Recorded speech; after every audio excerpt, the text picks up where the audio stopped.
இப்போ நம்ம சத்தான ராகி அவல்னு டிபார்ட்மெண்ட் ஸ்டோர் எல்லா கடையிலையும் கிடைக்கிறது.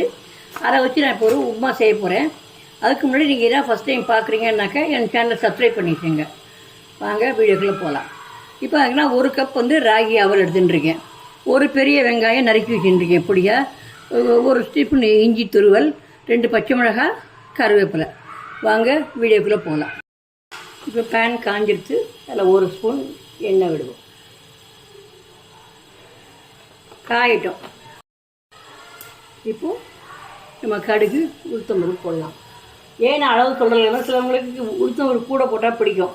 அதனால் அவங்க வீட்டு வழக்கப்படி இங்கே போட்டுங்க. வெடிக்கட்டும். கொஞ்சமாக பெருங்காயம் போட்டுக்கலாம். அப்புறம் நறுக்கி வச்சுக்கிற துருவின இஞ்சி துருவல், பச்சை மிளகாய், கருவேப்பிலை, வெங்காயம் எல்லாத்தையும் போடலாம். போட்டு நல்லா வதக்குவோம். ஃப்ளேம் மீடியம் ஃப்ளேமாக இருக்கும். ரொம்ப சின்னதாக வேண்டாம், ரொம்ப பெருசாகவும் வேண்டாம். வச்சு நல்லா வதங்கட்டும். அதில் தேவையான உப்பை போட்டுடலாம்.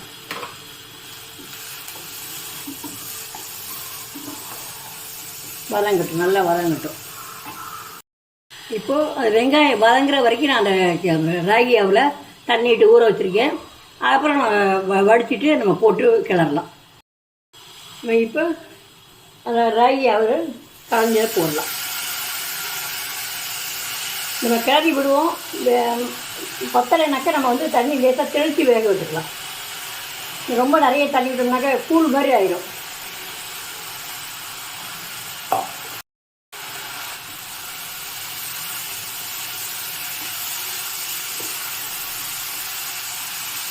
இப்போ நான் அடுத்த சிம்மில் வச்சுட்டு மூடி வைக்கலாம்.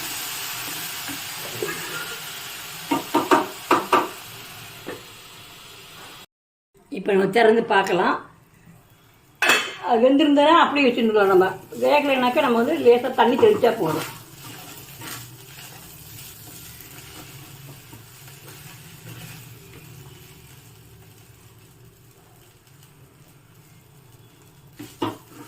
இதுவே வெந்திருக்கு.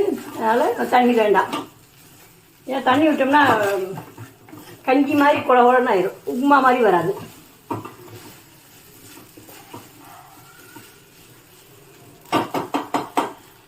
இப்போ நம்ம அடுப்பை அணைச்சிடலாம். அடுப்பை அணைச்சிட்டு அப்படியே ஒரு 5 நிமிஷம் அப்படியே மூடி வைப்போம். அந்த சட்டி சூட்டிலே வெந்துடும்.